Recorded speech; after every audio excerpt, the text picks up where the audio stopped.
Probably ought to left this off, but to be proper, I'll put it on. Class of 98, congratulations, men. And congratulations, maybe more so, to the families who have funded this, supported this, prayed for this, called about this, and worked with us about this for a long time. You leave us, gentlemen, hopefully prepared for the future, with memories of your own, as well as many memories you leave behind for us. This has been a good year, a very good year, with some awesome fun times and some difficult, even tragic times.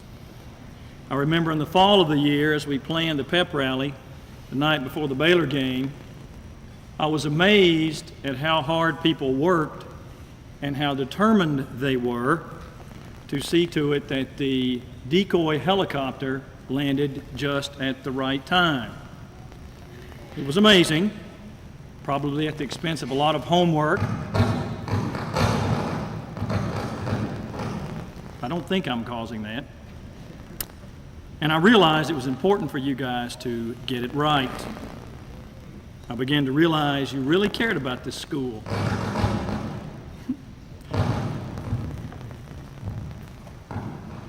Soon after that Friday night of fun, one of your classmates sadly passed away. And I watched you come together in a very powerful, supportive way. Even supportive of those of us who were supposed to have been supporting you. I realized how much you cared about each other. Then winter came. We battled the Jan-Feb doldrums, which everyone knows is the worst part of the school year, by looking forward to and preparing for the George Clinton and the P-Funk All-Stars concert, as Mr. Bird mentioned. I looked forward to the show and dreaded it at the same time, as many of you can understand. It turned out to be a smashing success. I had fun and eventually danced across the stage to the 70s tunes I remembered so well, although I still couldn't dance. I realized you cared enough to give incredible amounts of your own time to do risky, amazing things. You cared about having fun, and you were very selfless. Spring came, and it was cold and rainy. Our athletic team showed promise. The musical turned out to be incredible. Community Service Day, as always, was sobering in a way. The spring play was very well done, but enlightening nonetheless. And Duck Day was one of the best ones I'd ever seen. And it was that day, that Duck Day, that day off, that I began to realize how well I had gotten to know each of you and how much I would miss you. Men, you've done yourself proud as a class, so to speak. You've set the bar high for the juniors to reach. Your accomplishments are many, but I, for one, will not remember you for those achievements. I will remember you as a group of young men who were easy to get to know, who were very well liked, and who truly cared about each other and their community. You've been cooperative, although challenging, fun-loving, but reasonable. Indeed, I will look back at this year and fondly remember both the events and the individuals who made them happen. The trait about your class that I appreciate the most, however, is in the manner in which you could see the big picture. I've always known that regardless of the issue at hand or the privilege to discuss, I could explain my side and you would do your best to understand. I especially want to thank that group of guys that I worked with so closely throughout the year on many, many projects. At times I was ready to give up and give in, but your attention to detail and your energy was very contagious. But even so, without a doubt, all of you have certainly, as I've said many times, worked with me this year. I always try to give each class one single characteristic that best suits and describes its attributes. Some classes I remember as being seriously studious, some as unusually athletic, some as very achievement-oriented, And while you've certainly accomplished many things in these areas, I'm going to remember you guys as a class that I knew very well, and one that had a real sincere and honest, caring spirit. Men, once again, I appreciate your uplifting support of me this year. It's meant more than you'll ever know. Finally, I hope and trust you'll return to this campus as alums to visit us as often as you can. You'll never know how much that means to us. There will certainly be old stories we can recycle, and I suspect new stories, at least to me anyway, that the statutes of limitations have allowed you to tell me now. I hope you know how much you'll be missed, because being missed is one of the finest compliments a person or a group can ever receive. We're proud of you and look forward to the impact you'll have in the future. Last of all, in the midst of all of this congratulatory talk and celebration, I feel compelled to remind you of one more thing. You are still mine for one more night. And you must once again work with me for the next 13 hours or so that tomorrow morning, seconds before receiving your diploma, I can shake your hand and say, good job. You've earned that diploma. And through your caring and concern, you've made this a better place to live and work. So gentlemen, class of 98, you made it. And for some of you, I wasn't always real sure, but you did it. Best wishes to you, Godspeed, and thanks. I appreciate it.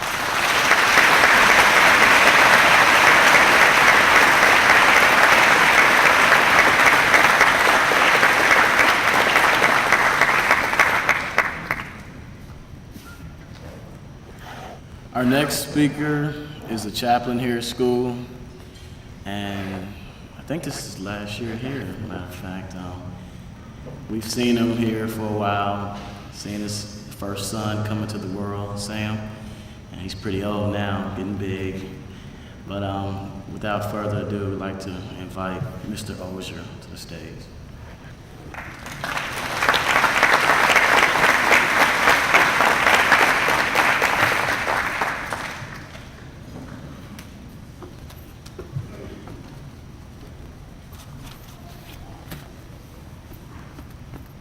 Okay. I would also like to thank the class of 1998 for extending this very gracious invitation to speak this evening. In some ways, you and I are in the same boat. Both of us are leaving McCallie for a new destination. For you, or for most of you, it's college.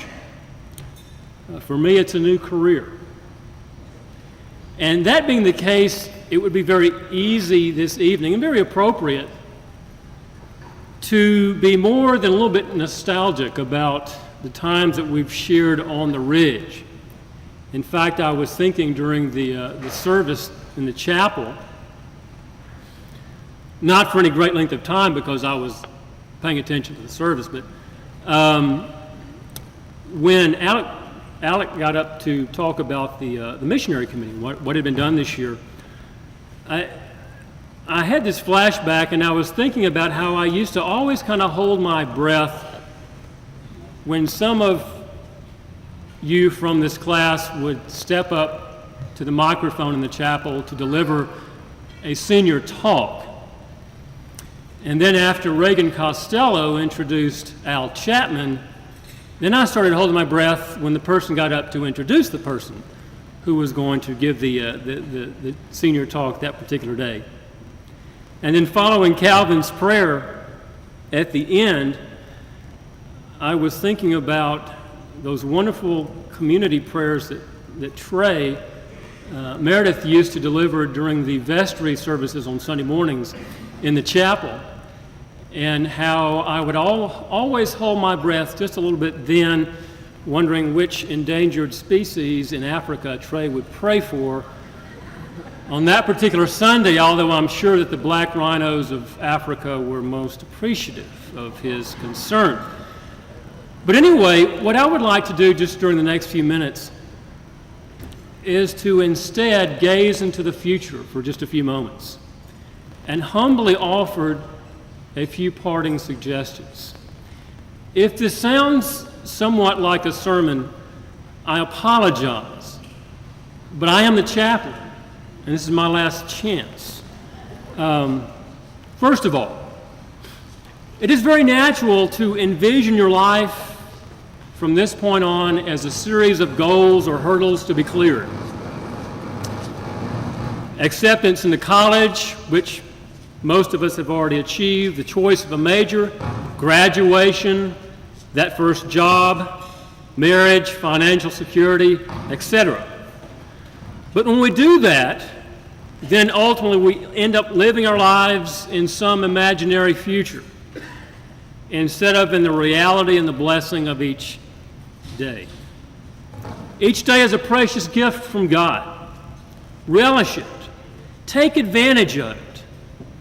Tomorrow, Saturday, is certainly a special day for you and your family. You've been waiting a long time for that. But what about next Wednesday, when you fall out of bed at noon? What are you going to do then? I have no idea who the man Ben Sweetland is, but I came across a statement he made regarding success in a book that I was reading last week. And it's simply this: success is a journey, not a destination. How you take advantage of each day, regardless of the circumstances that surround you, has more to do with real success than time wasted living in the future or worrying about it. Secondly, I would sincerely urge each of you to consider your life's calling. Now, that kind of language we usually associate with the Protestant Reformers or the Puritans. But essentially, what would God have you to do with your life? Don't simply think in terms of what career or acquiring a certain lifestyle. We're commanded in the Gospels to focus not primarily on material things, but to seek first the kingdom of God, to cultivate an awareness of being daily and always coram Deo, in the presence of God. Now, that doesn't mean that you necessarily have to run off to some monastery or go to some seminary or enlist in some bizarre cult in North Georgia or anything like that. It simply means that what you choose to do with your life, do it to the very best of your ability. Be good stewards of the talents and abilities that God has given you. Work not simply for the advancement of your own career or to provide for yourself. Glorify God through and by your work. And look beyond yourself for life's ultimate meaning. Albert Einstein said this, that is, only a life lived for others is a life worth living. Thirdly, regarding personal integrity, Professor Stephen Carter, law professor Stephen Carter, in his book on the topic, describes personal integrity as a life that is morally reflective, steadfast, undivided, and unashamed. In the book of Proverbs, we're told a good name is more desirable than great riches. To be esteemed is better than silver or gold. Again, from Albert Einstein, try not to become a man of material success, but rather try to become a man of value. In the long run, ultimately, who you are is more important than what you do for a living. Fourthly, expect more from God. Maybe for you, Christianity is all about rules and thou shalt nots, all about what one ought to do and trying to be good enough. C.S. Lewis has this to say in his classic work, Mere Christianity. I think all Christians would agree with me if I said that though Christianity seems at first to be all about morality, all about duties and rules and guilt and virtue, yet it leads you on out of all of that into something beyond. One has a glimpse of a country where they do not talk about those things, except perhaps as a joke. Everyone there is filled full of what we should call goodness, as a mirror is filled with light. but they do not call it goodness. They do not call it anything. They're not thinking of it. They're too busy looking at the source from which it comes. Real faith, I would suggest, is forgetting about ourselves and focusing on the source of all that is good about us. It's not about measuring up to some cosmic scorecard kept by God. It's about a God who offers us his perfect goodness because our own attempts are hopelessly inept. In the words of J.B. Phillips, our God is too small. We don't expect enough of him. Expect more from God. Put him to the test and you'll not be disappointed. And finally, the future can be a very scary thing. Maybe you're headed off alone to some distant campus. Maybe your college plans are still kind of up in the air. Maybe you're a little anxious about leaving the extended family atmosphere of the McCallie campus, only to become one of 20,000 or 30,000 at a major university. A couple of months ago, I checked out a book from the library at my church, and I can't really remember the title of the book, which obviously means I did not get very far into it. However, while flipping through the pages of this book, I discovered a faded index card that had probably been lodged in the book for years, maybe even decades. And on this card, in very faint type, was the following quote by Sir Francis de Sales. "Do not look forward to what might happen tomorrow. The same everlasting Father who cares for you today will take care of you tomorrow and every day. Either he will shield you from suffering or he will give you unfailing strength to bear it. Be at peace then, and put aside all anxious thoughts and imaginations. None of us can know with certainty what the future will bring. My prayer for each of you, each one of you, is that it will be filled with rewarding and fulfilling activity and relationships in the years to come, whatever course you set. But one truth that I can be certain of is this, that regardless of the circumstances that may come into your life or mine, or regardless of the adversity that may come your way or mine, nothing can separate us from the love and the care of God. And I'd like to close tonight by reading a short excerpt from Romans chapter 8 from The Message, a contemporary version of the New Testament by Eugene Peterson. Do you think anyone is going to be able to drive a wedge between us and Christ's love for us? There's no way. Not trouble, not hard times, not hatred, not hunger, not homelessness, not bullying threats, not backstabbing, not even the worst sins listed in scriptures. None of this phases us because God loves us. I am absolutely convinced that nothing, living or dead, today or tomorrow, high or low, thinkable or unthinkable, absolutely nothing can get between us and God's love because of the way that Christ, our Master, has embraced us.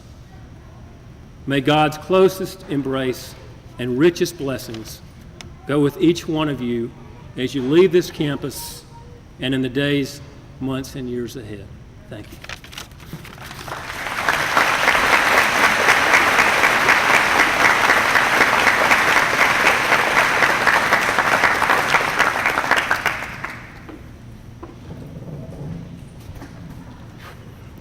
And our last speaker for the night, you all seem a little restless anyway, is our headmaster, Mr. McCallie.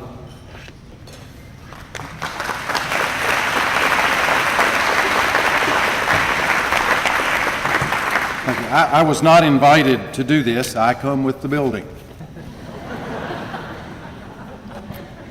I first spoke to a McCallie senior class 35 years ago. That was in May of 1963.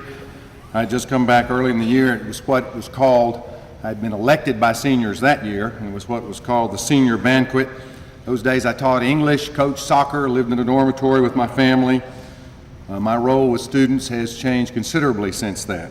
My job has changed. So have I. So has the school.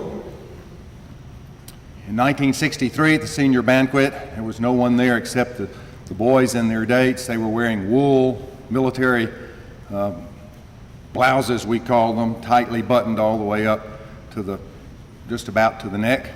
It was unair conditioned and it was a lot hotter even than this.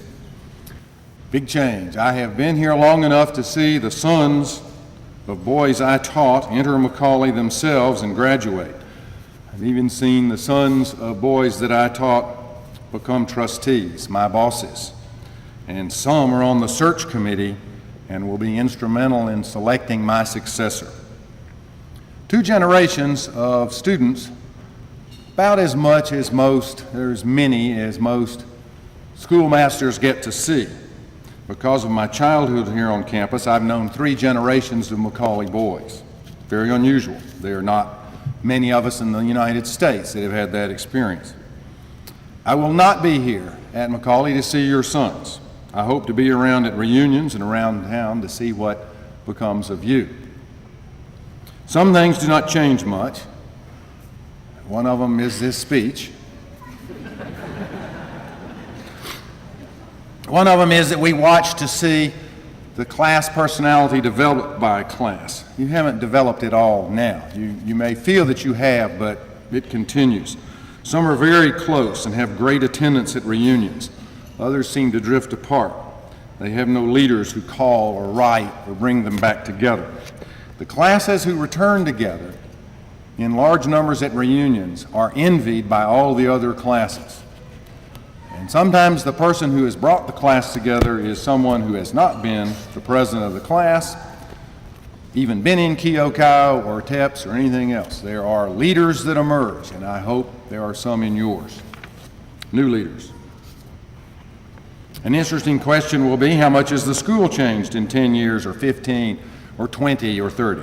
Believe it or not, some alumni have a very difficult time getting past their adolescent years and continue to see the school as if they are still adolescents. They have this lockup in their own mind. Physically, a few years ago, it seemed that Killebrew Gymnasium would be here forever. It's gone. New boys don't know what it was. New soccer field sits on the site. We didn't think it would go so fast. Some of you have played on new tennis courts. It occurred faster than we thought. We're building a new middle school. 6 years ago, graduating seniors said that they sure wished this sports center had been here while they were in school. They only saw the beginning of it. I hope you'll come back and say, I wish they'd had that resource center. Wish you'd had the music practice rooms. Wish you'd had the new dining hall. We're working all the time on a long list of facilities. It's constantly being reworked, projects. We hope you come back in 10 years and have several things that you wished you had had when you were here. At a healthy school, generations of alumni make such I wish statements. We do not freeze the school as you know it now. Whatever happens, I hope you will return to reunions to connect the school to the stream of living history. Do not freeze McCallie into a museum of your growing up. We certainly will not. We cannot. The school would die. The school must grow as you need to grow and to have a continuing relationship with you. And you should return for selfish reasons, for yourself, in order to touch base with your friends and your beginnings. Old friends keep men grounded and happy. However McCallie changes, I do not think that you will ever have to give an embarrassed shrug when someone asks about your old school 10 years from now. This school will not close its doors as many schools did in the early years of my career. Many of the schools that I took my B-team soccer to play against closed in about a 10-year period. McCallie will make it. McCallie will prosper. It has gotten an enormous amount of support and encouragement, and in the future it's going to receive a lot more. And believe it or not, some of it will come from you. Some of you will be on the Alumni Council. Some of you will be members of the Board of Advisors. Some of you will even become trustees. And someone in here may be on a search committee that selects a successor to my successor. I tell each class this because I believe it's true. You will notice by your 10th reunion that everyone in the class is getting nicer. You can enjoy seeing some classmates you did not even feel close to, but the shared experiences of youth will bring pleasure to their company. You will learn that old friendships can be maintained and that the world is a better place for you if you go to some trouble to maintain those friendships, even if you travel vastly different roads after leaving here. Every class has its surprises. Some of you will become prominent in national life. Others will find satisfaction totally out of the public eye, perhaps even totally divorced from anything that others would call worldly success. We would fail utterly if we tried to predict roles for you. We will watch with great interest, but we have less of a set idea of what you should do and be than you might think. So don't leave here thinking that you need gratify us by following a particular pattern, or that you will confound us by avoiding one. We know already that you have any number of chances to choose any number of paths. In closing, let me remind you that we have diplomas ready for each one of you. We would like to present each one in public at tomorrow's ceremony, but that depends on you. So please walk a righteous path tonight for all our sakes. I leave you with an old saying from one who has seen many McCallie graduations. I have said it many times in this setting. A wise man does not wildly celebrate what he has not yet got. May good things happen to the class of '98. Good night to all. Thank you.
Welcome to the 93rd commencement of the McCallie School. Please remain standing for the invocation by Ben Jackson, President of the Senate. Let us pray. Dear Lord, I thank you this day and for the class of 1998. I'm thankful for all their contributions they have made to McCallie and to this community. Please, Lord, bless the families of these young men who have worked so hard to support and care for their boys. Bless us as we go off to college and to new beginnings. And Lord, I pray now that you would bless this time as we honor this class. And I pray now that as we leave McCallie and go on our separate ways, that it won't be goodbye, but instead, see you later. In Jesus' name, amen. Be seated.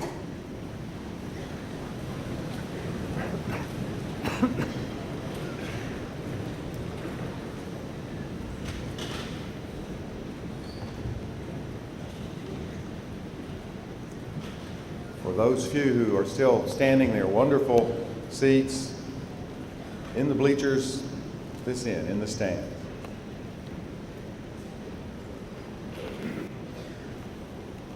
Two traditions of McCallie determine the next part of our program. The first is that the faculty often wants to recognize scholars in addition to the valedictorian and the salutatorian. And the second tradition is that the speeches at graduation are made only by our student scholars, the salutatorian and the valedictorian. Mr. Ed Lewis, Dean of Faculty, will recognize faculty scholars and then introduce our speakers.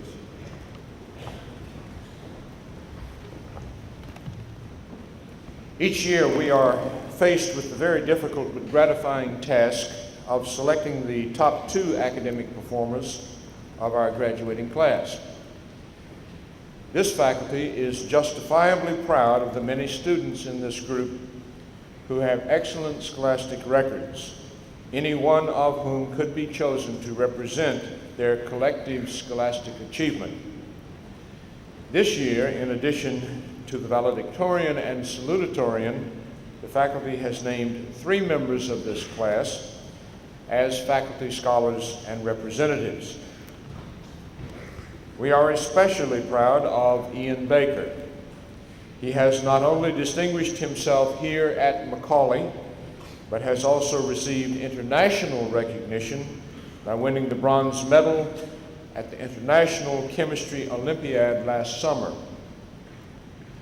Unsatisfied with this remarkable achievement, this summer he will compete again with his sights on the gold.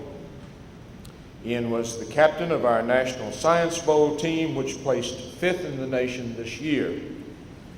I am told that his challenges to the chemistry questions during this contest necessitated bringing in a PhD in chemistry to even understand their nature. I have enjoyed teaching this young man computer science this year, and I will remember with special fondness our long and scintillating conversations. Please congratulate Ian Alexander Baker.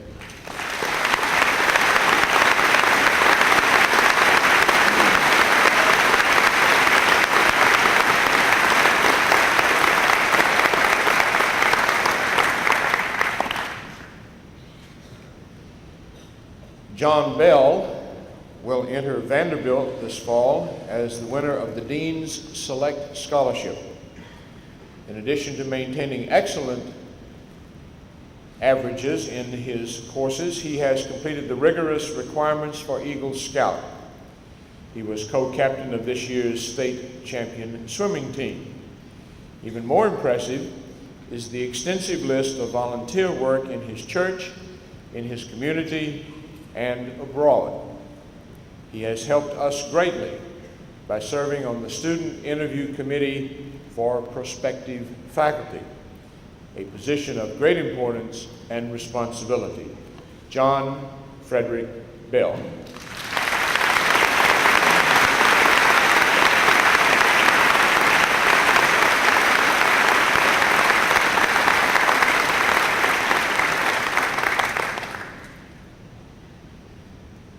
Sanjay Kripalani is one of the few seniors who will still be around campus during the coming weeks. As editor-in-chief of the yearbook, he will be completing the lonely task of getting it ready for the publisher. He has served on the Student Council, is a member of the National Honor Society, and has been a member of several winning academic teams. Sanjay was offered full scholarships to 4 different colleges. He has selected Vanderbilt University to attend this fall. Sanjay Bhagwan Kripalani.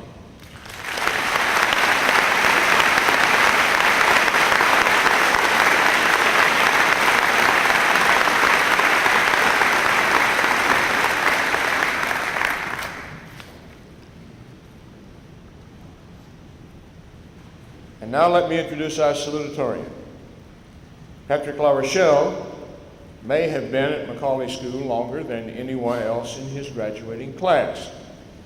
As the son of one of our finest teachers, Patrick arrived here 12 years ago in 1986. Since the 7th grade, his academic and athletic achievements have been remarkable. He has been on the cross-country team, the track team, and the swimming team, and was recently awarded the Coaches Award for Athletic Excellence.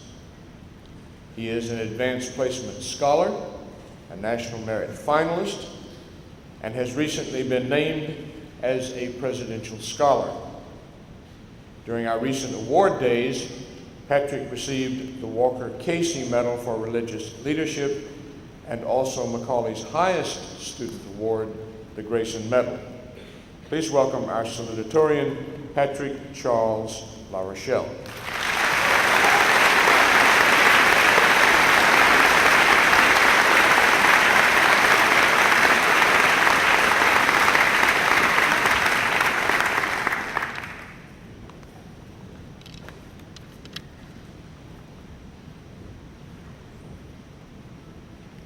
Mr. Smith, Mr. McCallie, distinguished faculty, parents and honored guests, and the class of 1998.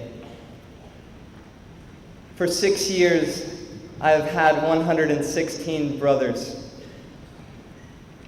Some have left, others have joined us here. Some I have been very close to, others I have sadly not come to know as well. And yet, these 116 guys behind me have been my brothers. We have studied and learned together. We have played hacky sack and pygmy ball together. We have cheered together, and we have won together. And we have cried, but still cheered as we have lost together. We have sat in silent grief and disbelief at a brother's death.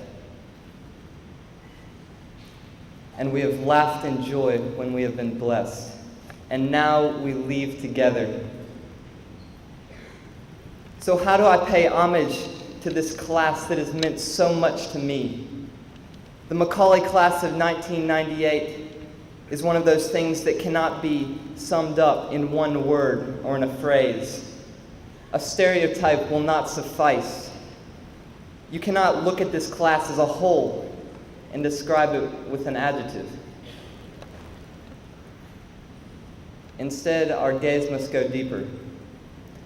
Overflowing from this class is a wealth of talents and gifts and ambition and courage. The fact that the lives in this class are focused in such a vast array of very diverse directions is the only difficulty in looking at the class as a whole. And so, to salute and hail this class, one must look one by one at the people who make it up. Something that just can't happen in 10 or 15 minutes. But in an attempt to sketch a picture of this superorganism, which I'm proud to call my family, I give you a few snapshots that I have found of the McCallie class of 1998. My class. I find a guy whose passion is to serve the widows of his community through the Widows Ministry. He has pursued that end, many times at the expense of an outstanding academic career. And the widows of Chattanooga love him for it. I find a guy who has felt a lot of pain during his short life, whose sensitivity to the hurt and the evil in this world has been both a blessing and a curse to him. His is the most powerful poetry that I've ever read. I find the best saxophonist in the state. I find actors and playwrights and singers and jazz musicians. I find that our valedictorian here is not just a computer, but that he's a really pretty dang nice guy who has quietly worked his butt off for 5 years to be the best. I find a guy who has dedicated himself to serving not only his community, but also the small South American country of Guyana through Habitat for Humanity. I find an artist who ski jumps. I find a precocious world expert on knives and guns and things that explode. I find a guy whose obnoxious singing still echoes throughout the McCallie Quad and among the hallowed rafters of Alpine Camp. I find a group of baseball players who have led their team to a third-place finish at state, one of the best finishes for that sport in McCallie history. I find a guy who has overcome an enormous physical handicap, one who could have wallowed in self-pity, but who instead ran for senior class president. He didn't win, but he sure had courage. I find a guy who has become a missionary to the pygmies of the 7th and 8th grades, befriending and serving and tutoring and caring in the junior school, something for which he will never be forgotten. I find a guy who has chosen to serve his country as a Marine, and another who will soon be defending our waters in the Coast Guard. I find a guy who used to be one of the fastest runners in the nation. He's a little bit slower now, and he's had his struggles. But he's been a leader on the track and on the football field and as the president of this senior class. I find a group that is said to live in the Writing Center. Theirs is not necessarily the path of athletic glory, but they are the best writers in this school. I find guys who for years have swum while we have slept. They have beaten their minds and their bodies into submission, and they have led this school to only its second state swimming championship in almost 2 decades. I find one of the best high school chemists in the world. His brain will not soon be forgotten. And yet, he is not alone here at the Academic Summit. Alongside him is a group of students who have made this class easily the most academically competitive class in McCallie history. I find one of those outstanding students who refused to make athletic talent an issue. He never received the cross-country or baseball glory that his work merited, and yet his will to win was unnerving. We of the cross-country team fondly know him as the Beast. I find a group of soccer players who play together with unity and with beauty and with selflessness. They didn't get as far as they had hoped or deserved, and yet they were feared and respected on the field. I find a man who for 2 years was the only member of his class to go out for the basketball team. He wasn't afraid to work or to be cut. He wanted to play. And in the spring, long after track practice had ended, his shot put would still embed itself over and over again in the sand, and his discus would still glint in the evening sun. He just helped lead his track team to a second-place finish at state. This is a glimpse of the McCallie class of 1998. This class is probably one of the most diversely talented and ambitiously driven classes of McCallie history. They have brought honor to this school, to their families, and to themselves. They deserve the rings on their fingers and the diplomas that they will soon receive. They are McCallie men. And I guess, now that I mention it, I am now a McCallie man too. This institution and all those who are connected to it have blessed me immeasurably over these 6 years, cultivating and molding and encouraging me in every aspect of life. I've been challenged intellectually, something I've sometimes hated, but often loved. The dead body of a fetal pig, or the epic poem of Sir Gawain and the Green Knight, or a calculus integral, all have come alive for me here. And I've been challenged physically here. It seems that few things hurt more than the burning suffocation of a cross-country race's last mile. And there's a certain insane joy, too, in seeing your lunch again after giving everything in track practice. But that is not all. I've been challenged here and I've grown socially. I used to be something of a shy, antisocial recluse, one who rarely came out of his hole except to run or to maybe get a homework assignment. And I think in some ways I agree with those who say that I still am a lot like that. But I think I've gotten a bit better in that area. Finally, and most important to me, I've been challenged and I've grown spiritually here on this missionary ridge.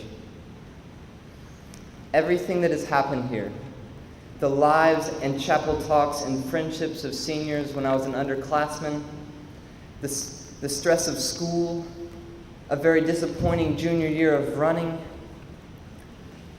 relationships with teachers, the challenges and joys of friendships, the chance to lead the Young Life Campaigners group here, being beaten unexpectedly by a very fast junior this year in track. All of these things have led me to know more fully the love of Jesus Christ for me. My goal has become to glorify Him in everything I do. He has been my strength in very hard and humbling times. He has sustained me in those times. And He has humbled me when I've forgotten that everything I've achieved is a gift from Him. As I've tried to follow Him, He has filled me with joy, and He has given meaning to my life. He has taught me to love people. I thank you for your part in leading me to the foot of the cross of Christ. I thank Jesus for giving me all of you. To close, I would like to give my thanks and my blessing to this school, to its faculty, to the parents and guests of my best friends, and to my class of 1998. May God bless you richly as you leave here for college and for your future careers. May He bless your eventual marriages with peace and with unity and with undying love. May you know success in everything you do. Most importantly, may you know the peace and the joy and the meaning and the fulfillment and the love that I have found in my Lord and Savior, Jesus Christ. May He be your strength and your foundation. May your every thought and word and act give glory to Him, and may you enjoy Him forever. Thank you so much. God bless you.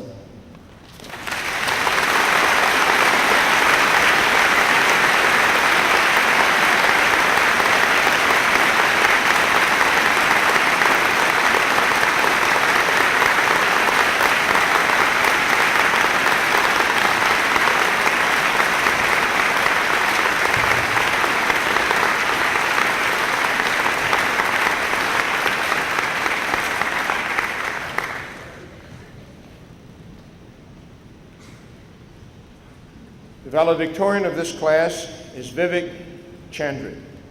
He is a member of the National Honor Society and cum laude. In the Tennessee mathematics competition, Vivek placed in the top 10 each of his 4 years at McCallie. As a sophomore, he placed first in the state in the chemistry Olympiad. He is captain of the debate team. He was also a member of our Science Bowl team, which won the state competition and placed 5th in the nation.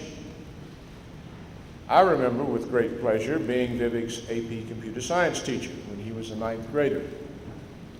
I could always depend on Vivek to let me know when I had not explained a point with sufficient clarity.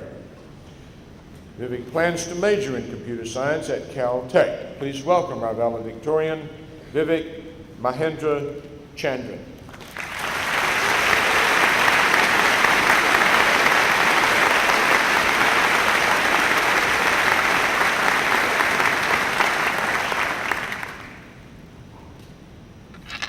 Mr. Smith, Mr. McCallie, distinguished faculty, parents and friends, members of the graduating class of 1998.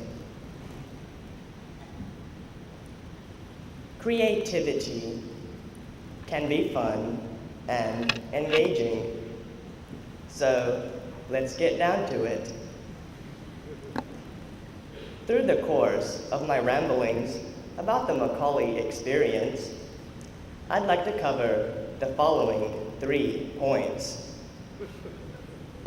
My first point is the first law of thermodynamics. My second point is the second law of thermodynamics. And finally, chaos theory. Don't worry, I am confident that you'll see where I'm going with this in just a second. Trust me. So, on to the first law of thermodynamics.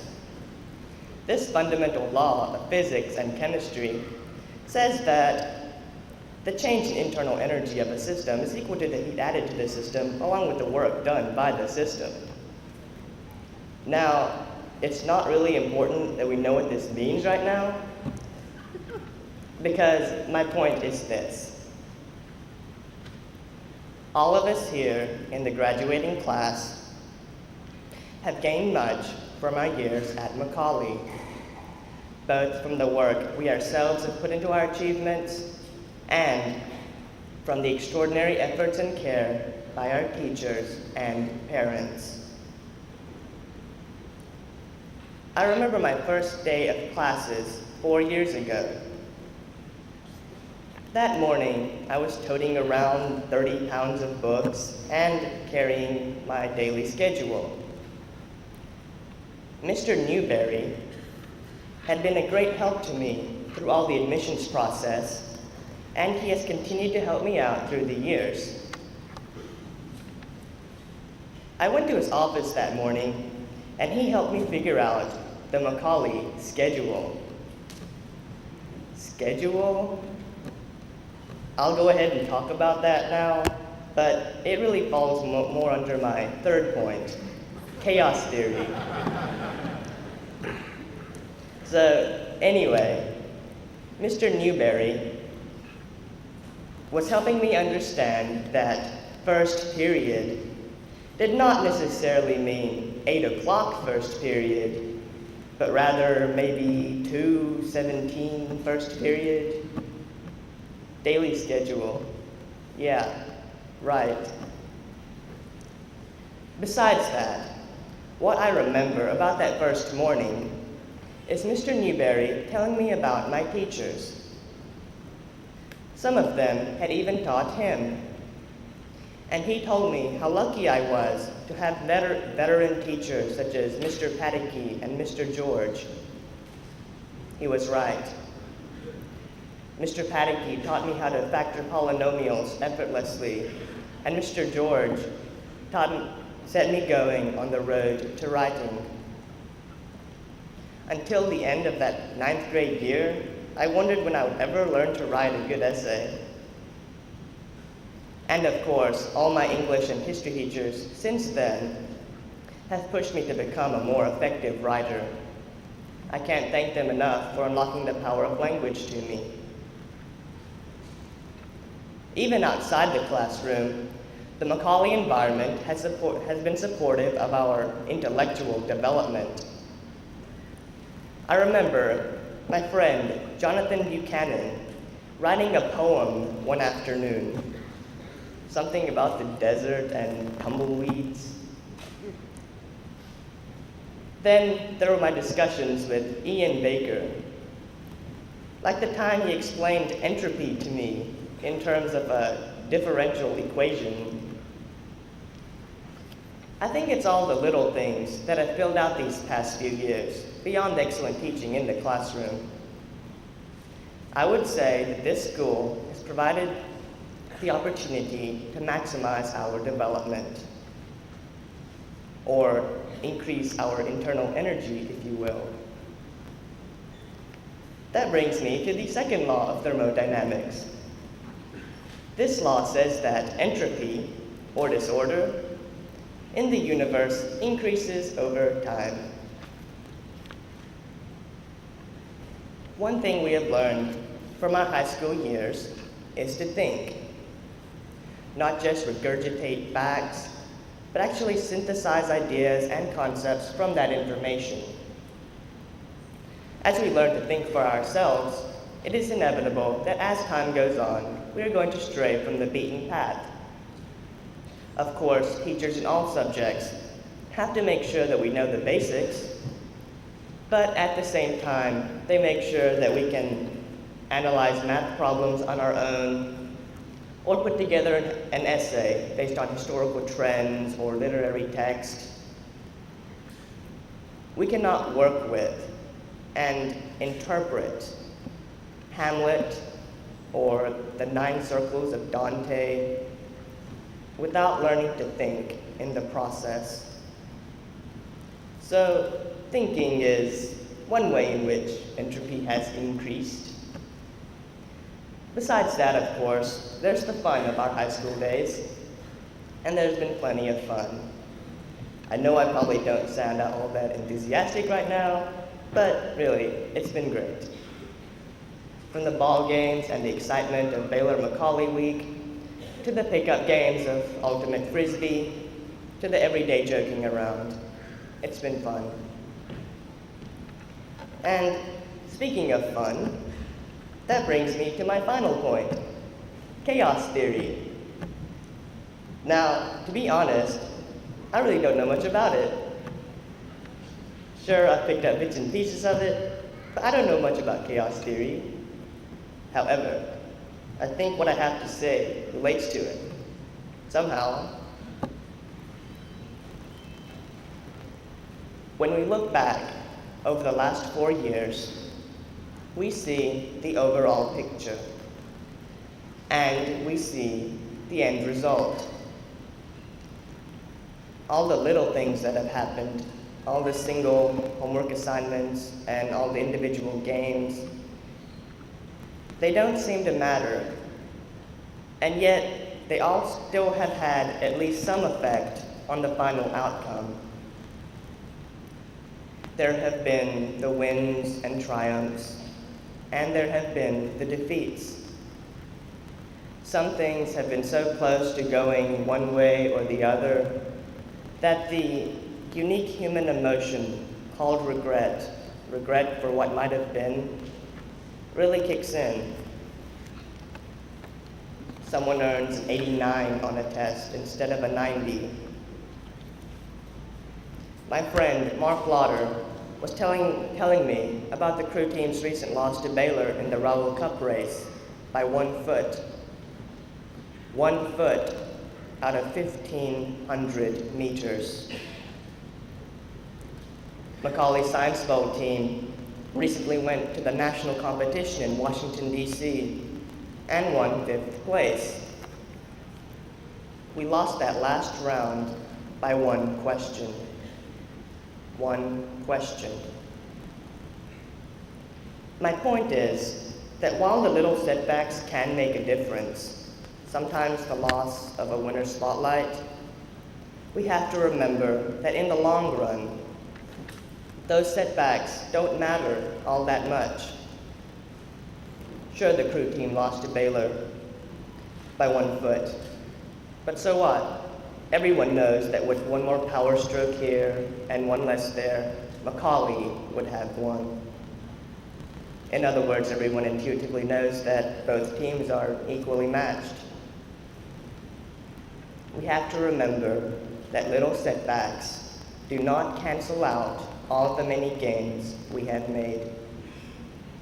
It is the combination and sum of all events that make up the chaos that we simply call life. To conclude, I'd like to end with words from one of my favorite songs by Whitney Houston.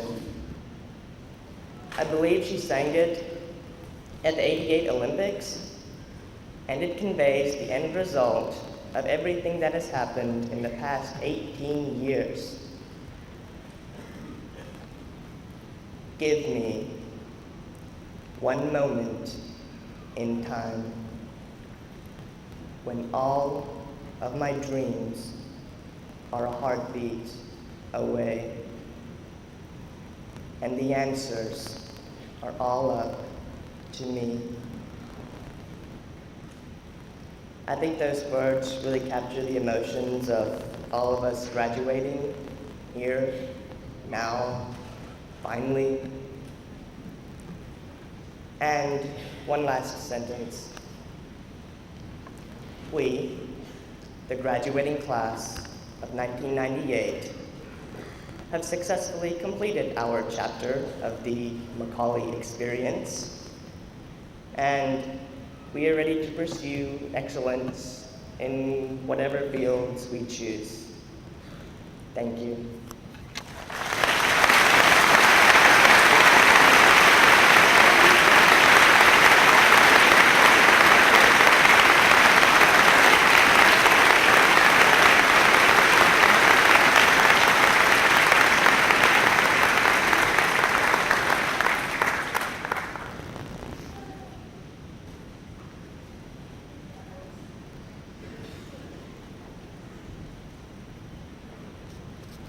We thank the faculty scholars, the valedictorian, the salutatorian for the fine records they made at McCallie. Thank the 2 speakers especially for those very positive, penetrating looks at a long school experience here at McCallie. I'm sure that was inspiring to faculty and administrators. It made us feel that our work is worthwhile. We are now very close to the diplomas. And so I speak to members of the class in explanation of what you will find in the little blue leather folder. The first signature on your diploma is that of the outgoing chairman of the Board of Trustees, Mr. Ted Lazenby, Nashville, class of 1950. Representing the trustees here today is our new chairman, Mr. Gordon Smith Jr., class of 1943. The trustees have accepted the full responsibility of preserving and improving the school from generation to generation. I think the McCallie trustees have been extraordinarily successful. They represent the alumni, the parents, even the government, as they accept overall constitutional responsibility for the policies and the health of the school. In the future, members of your class will be asked to become members of the Alumni Council, Board of Advisors, or even the Board of Trustees to share those heavy responsibilities. Mr. Gordon Smith, Jr., Chairman of the Board.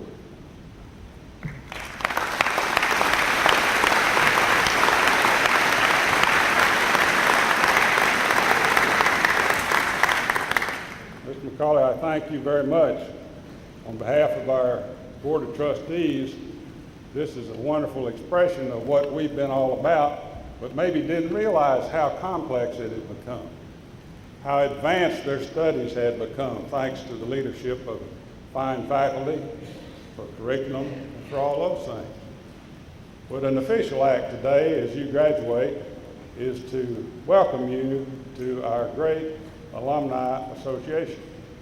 As you can well expect, our Alumni Association is much larger than one class. But I would also say that I have thought many times as you go out into our world in college, of wishes that I would have for you as you go into that new experience, that new world of freedom out there. And I would say to you, I hope and I wish that you will find, as many others have found, that McCallie has prepared you quite much better maybe than your associates in a new college. I would also say that I would wish for you that in those first years when it seems easier because of McCallie, that you will not lose your discipline and zeal for study that you learned and developed at McCallie, and as we have heard about today.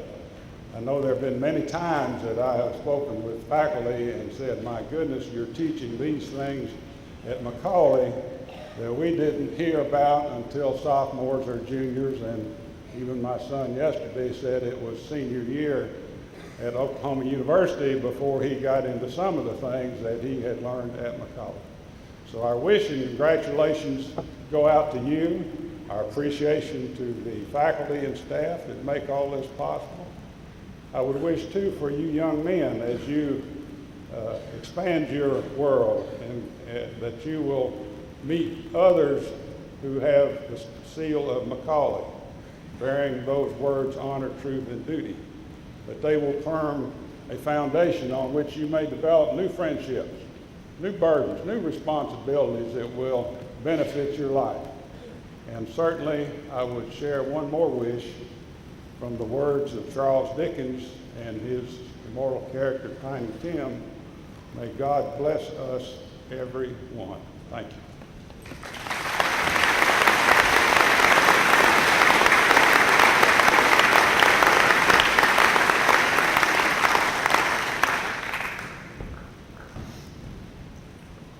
Thank you, Mr. Smith. And now, there'll be a slight delay as we prepare for the photographs.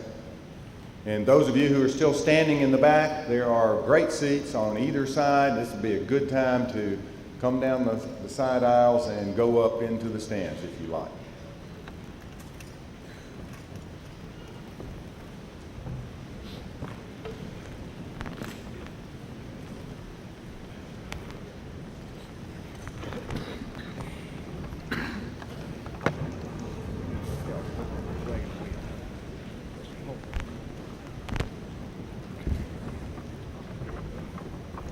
Far enough? No, let's get it back a little bit. Okay. It's centered. Yeah, that's not going to give much.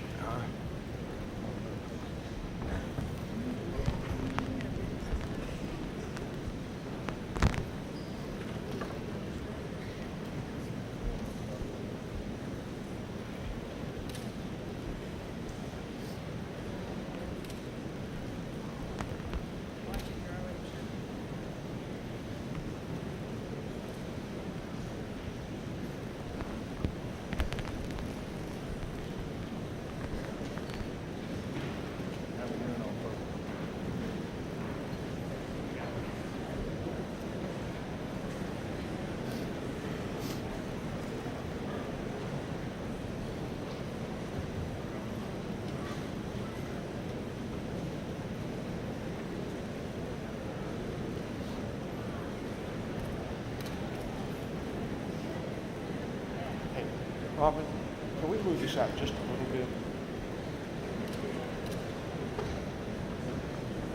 Just a little. Anyway, side where they come to first. From over here on the right, Spencer. You need that much room? Ed, you really need to get back because there's not enough room for kids to pass. Pretty much on the edge. Well, okay, there's two of us got to be back here. Which side is number? This side.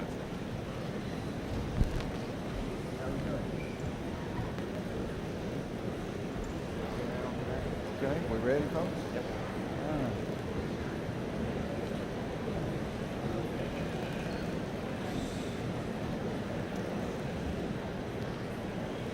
Academic Dean Linda Snodgrass will present the class.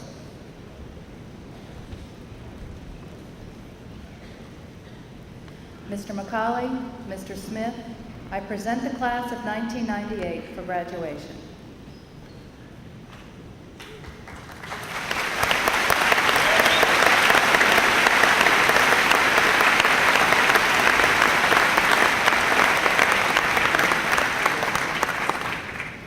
Atif Mir Ali, Emory University.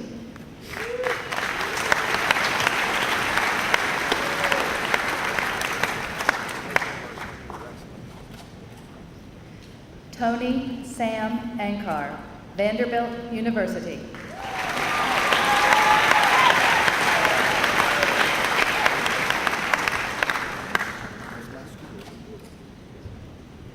Graduating cum laude, Ian Alexander Baker, Stanford University.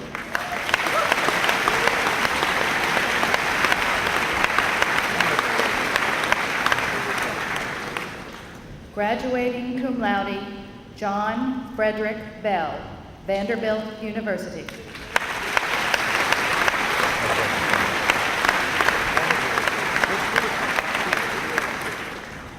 Peter Humphreyville Beeble, the University of Georgia.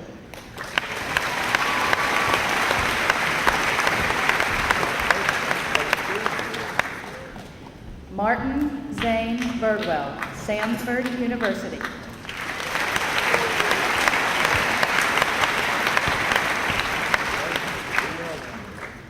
Graduating cum laude, Willem Edward Bach, the University of North Carolina at Chapel Hill.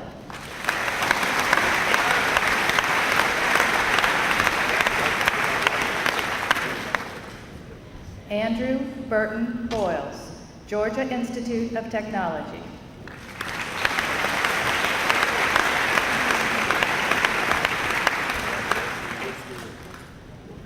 Brandon Mark Brock, College of Charleston.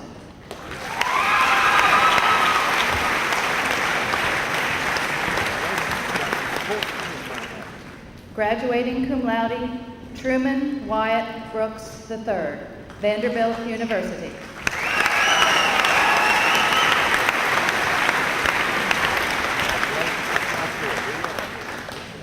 Jeremy Scott Bryant, the University of the South.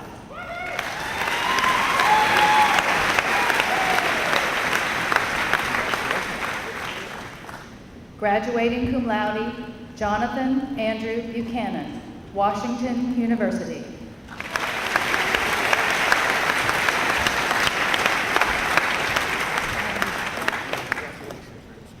Henry Buck Burroughs III, North Carolina State University.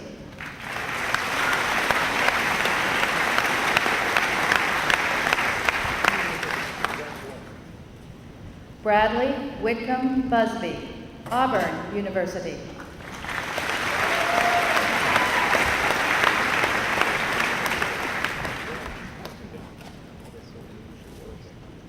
Calvin Lee Calhoun III, the University of Virginia.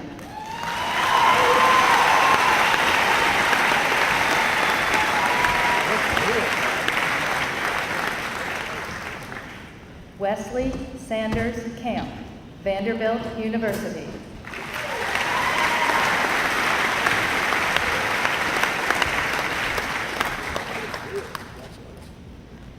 Graduating cum laude, John Gwynn Campbell, Duke University.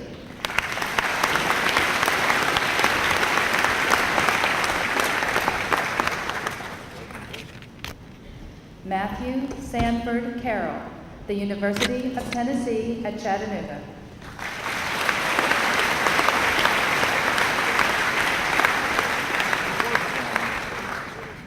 Graduating cum laude, Jeffrey David Cochran, Furman University.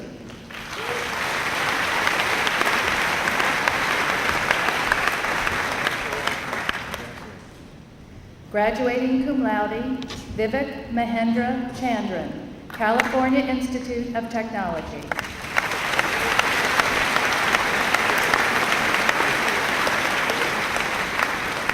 Alton Miller Chapman Jr., Colgate University.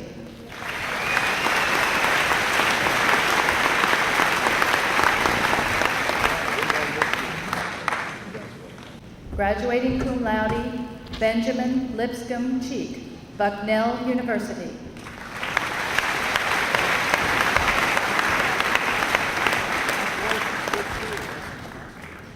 Kevin Andrew Cheek, the University of Tennessee at Knoxville.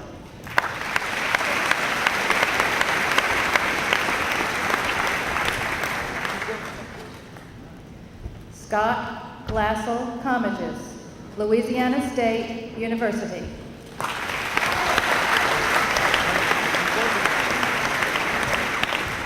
Brian James Cope, the University of Pennsylvania.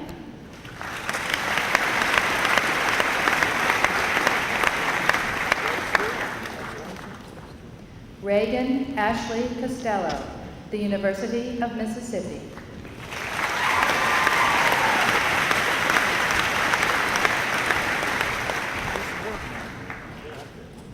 Graduating cum laude, Eric Anthony Crabtree, East Tennessee State University.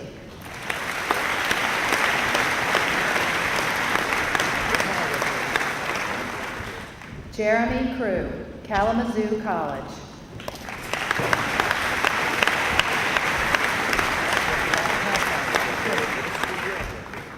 Paul Leslie Darr, the University of Tennessee at Knoxville.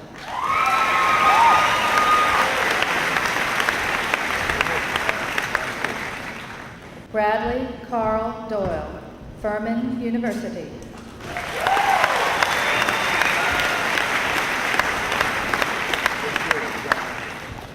Charles Brown Dudley IV, Southern Methodist University.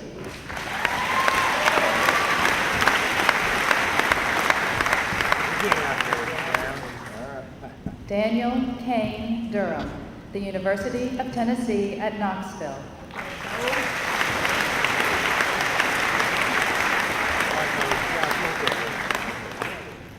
Jonathan Andrew Eversole, Emory University.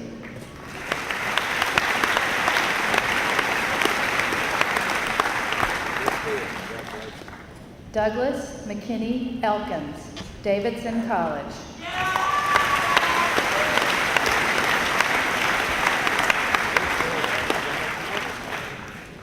Jason Philip Essery, the University of Tennessee at Knoxville.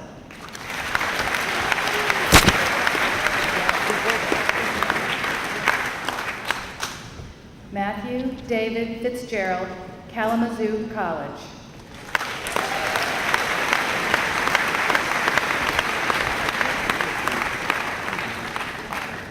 Terrence Jamar Fountain, the University of Massachusetts at Amherst.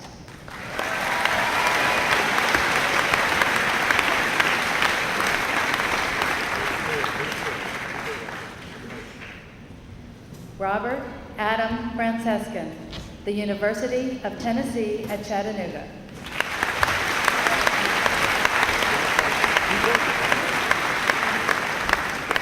Hamilton Boyd Gallant, College of Charleston.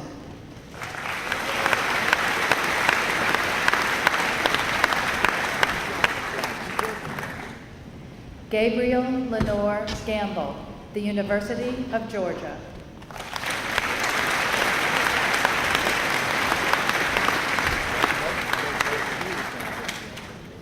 Brendan Thomas Gavin, United States Coast Guard Academy.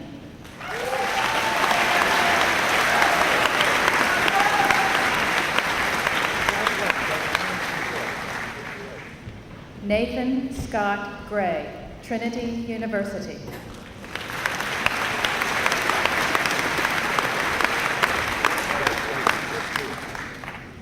Timothy David Grine, Wofford College.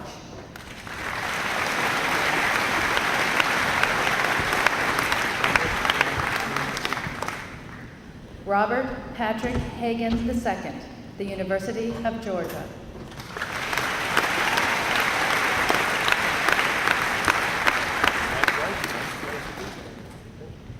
John Brown Hagler, the University of Tennessee at Knoxville.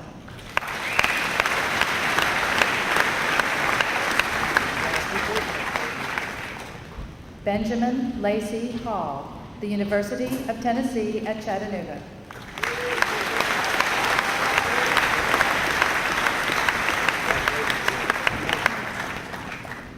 Charles Pinckney Harbin, the University of the South.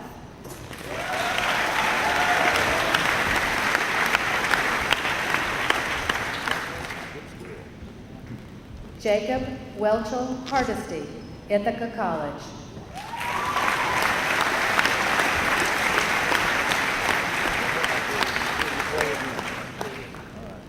Winfield Scott Herndon, Tulane University.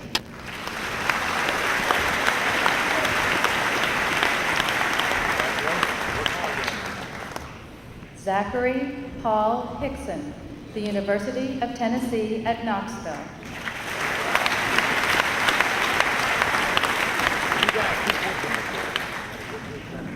Matthew Booker Hodges, the University of Georgia.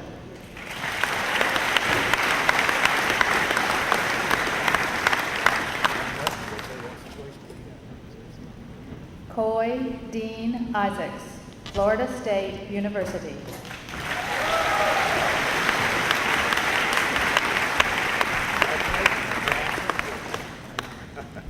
Benjamin Westbrook Jackson, the University of Georgia.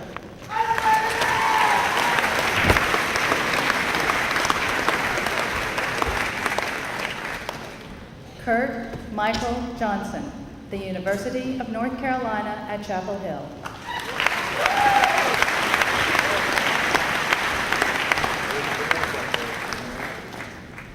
Sean McCann Johnson, Vanderbilt University.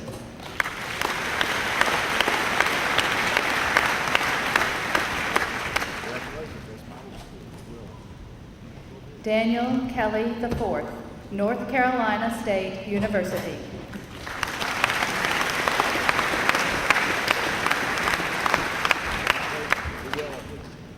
Matthew Hunter Killebrew, the University of Tennessee at Knoxville.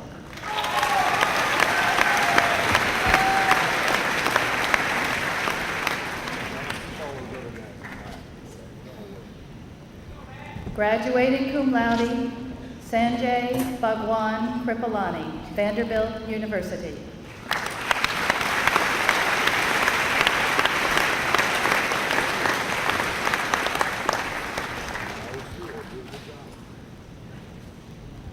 Graduating cum laude, Prakash Satyanarayana Kunda, Emory University.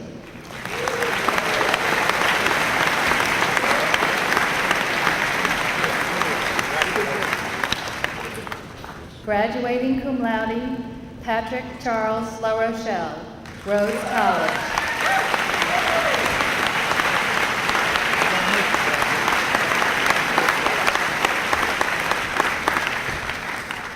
Graduating cum laude, Mark Dodson Lauder, Massachusetts Institute of Technology.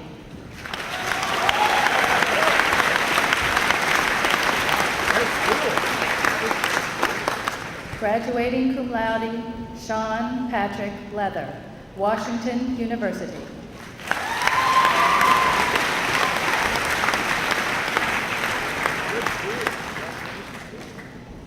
William Lafayette Blair, College of Charleston.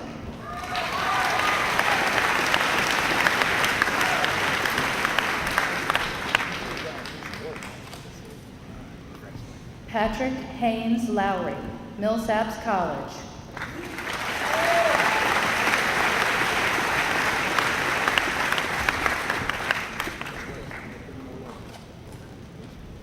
Graduating cum laude, Perry Clyle Maddox, University of Richmond.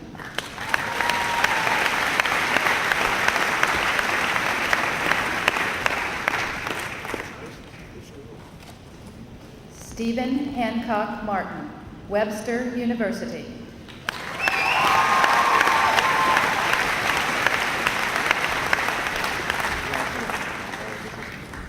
Graduating cum laude, Joshua David Moth, Middle Tennessee State University.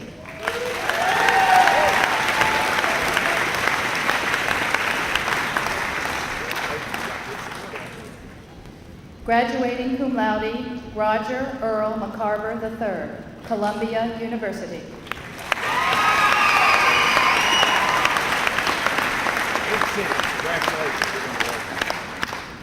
Graduating cum laude, Jeffrey Lamar McDowell, Cornell University.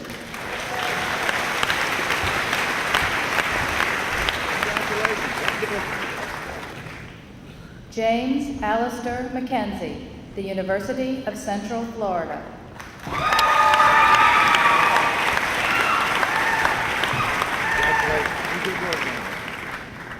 Trey Walton Meredith, Furman University.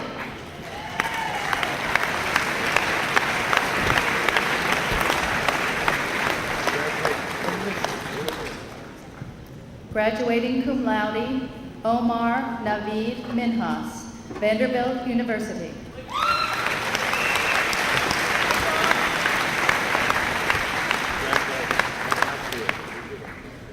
Richard Montrecal, Emory University.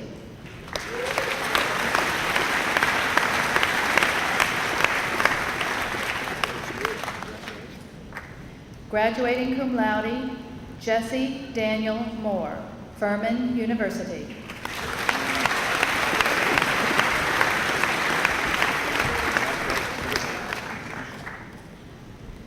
Joseph Wilson Neal, the University of Tennessee at Chattanooga.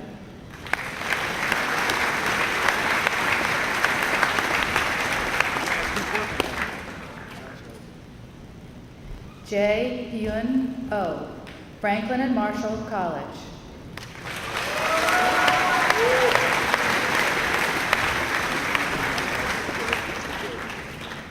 Sukwon Park, Southern Methodist University.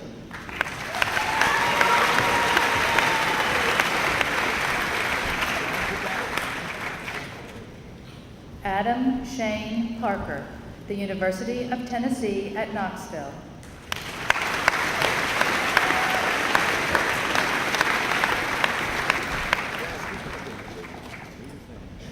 Graduating cum laude, Christopher Paul Parise, the University of Pennsylvania.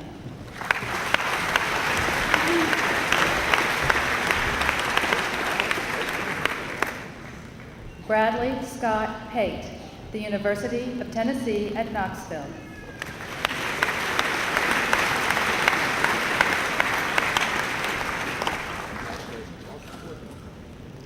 Thomas George Piegler, the University of the South.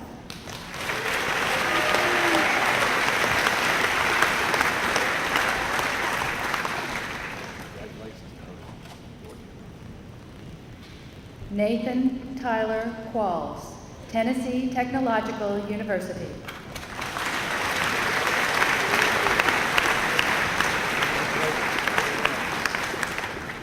Matthew Lawson Quinn, Birmingham Southern College.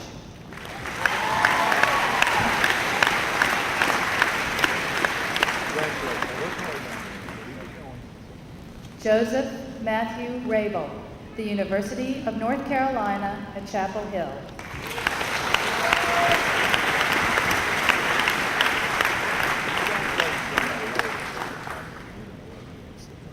Stephen Christopher Ralston, the University of Tennessee at Knoxville.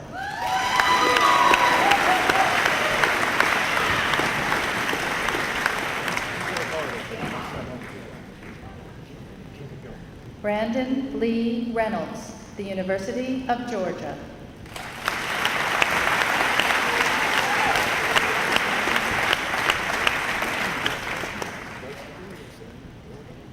Chase Edward Reynolds, North Carolina State University.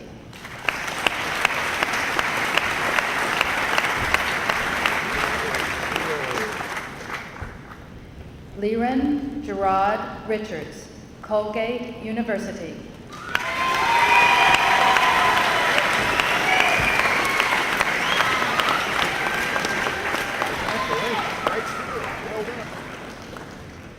Jonathan Wade Rick, Mississippi State University.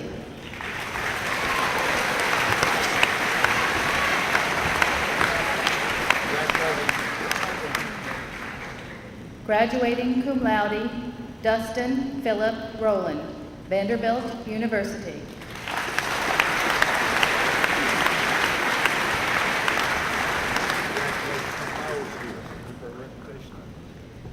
Matthew Wayne Sadler, Tennessee Technological University.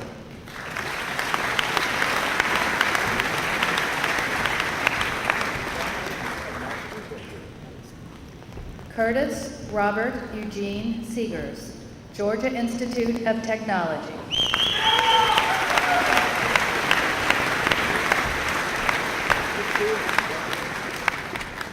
Christopher Robert Sheridan III, Appalachian State University.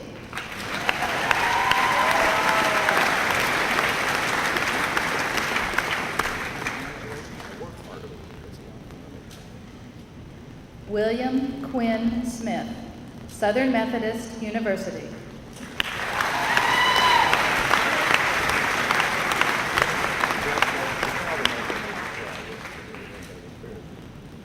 Christopher Ryan Sparks, the University of Tennessee at Knoxville.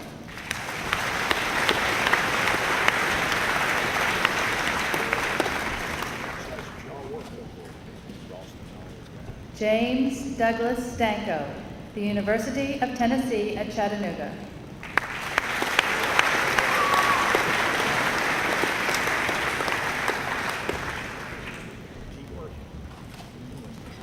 Philip Lawrence Steers IV, LeTourneau University.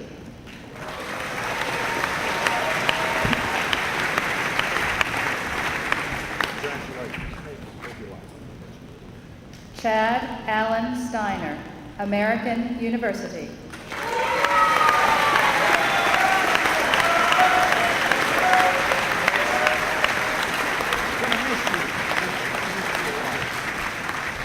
Robert Louis Sturkey, Washington and Lee University.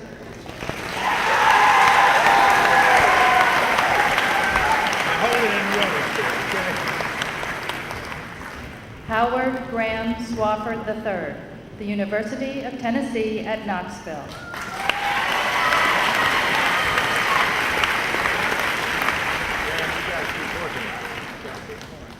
Claiborne Alexander Taylor, Rhodes College.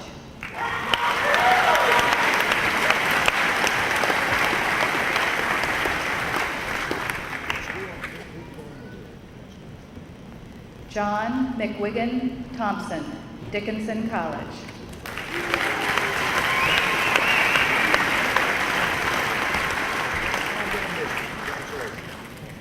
Renoni Max Thompson, the University of Kentucky.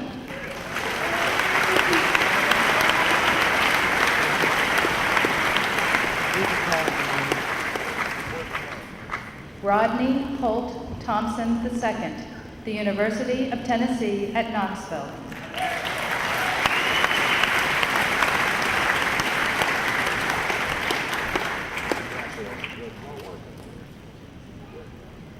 Destin William II, Phoenix East Aviation.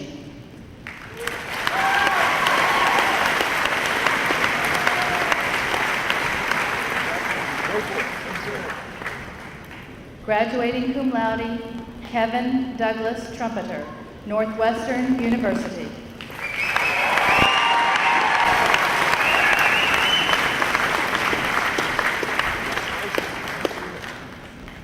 Stanley Randolph Tucker III, the University of Florida.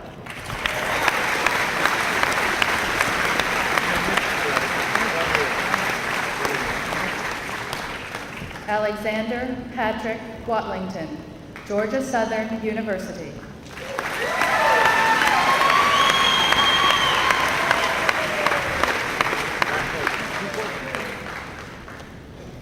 Alan Walter Watson, Jr., Rollins College.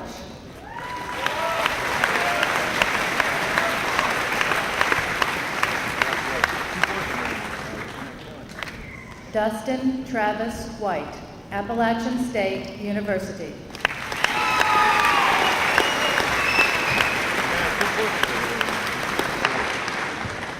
Edward Joseph Weichel, the University of Mississippi.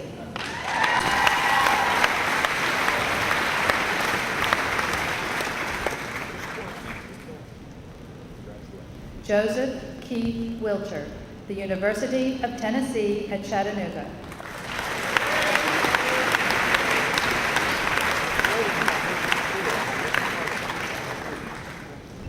Graduating cum laude, Christopher James Wildeman, Dickinson College.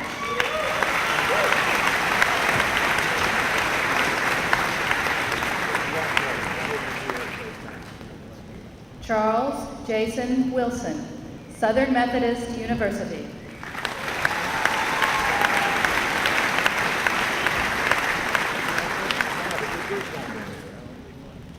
James Elmer Woodford III, Southern Methodist University.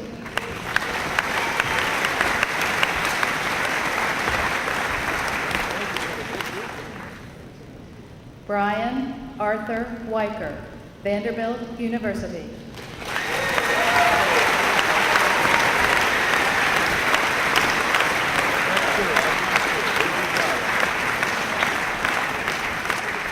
Ladies and gentlemen, the graduates of the class of 1998.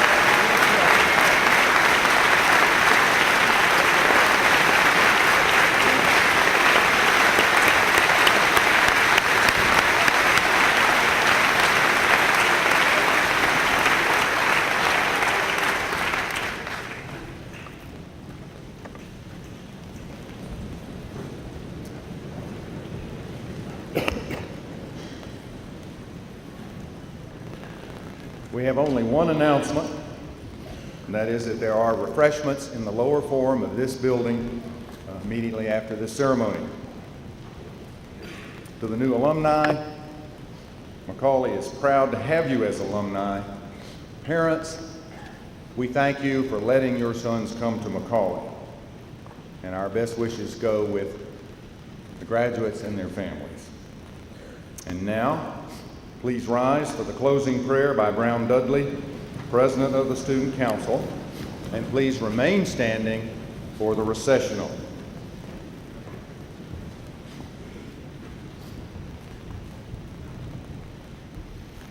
Please join me as I pray for my fellow classmates. This morning we are gathered from many different backgrounds, communities, and religions to find this moment, a moment which is both an ending and a beginning. In a few moments, each of us will walk out and choose which paths we will take. However, in life, there are no easy roads. It goes without question, though, that McCallie has set us out on the right foot.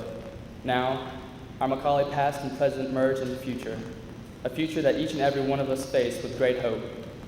I hope that we will retain and preserve the courage this school instilled in us to stand by our convictions. I pray all of us embark on our journeys ready to embrace diversity. Without a doubt, McCallie has given us the strength to endure the potholes in the road of life. I pray we remain masters of time and skill as McCallie taught us to be. We must weigh wisely all activities and fruitfully allot our time to our studies, our sports, and our friends. Above all, I pray that we continue to learn all that is right and good, just as we did in these classrooms. It is essential that we take with us all that we have learned here. However diverse we may really be, we leave as one.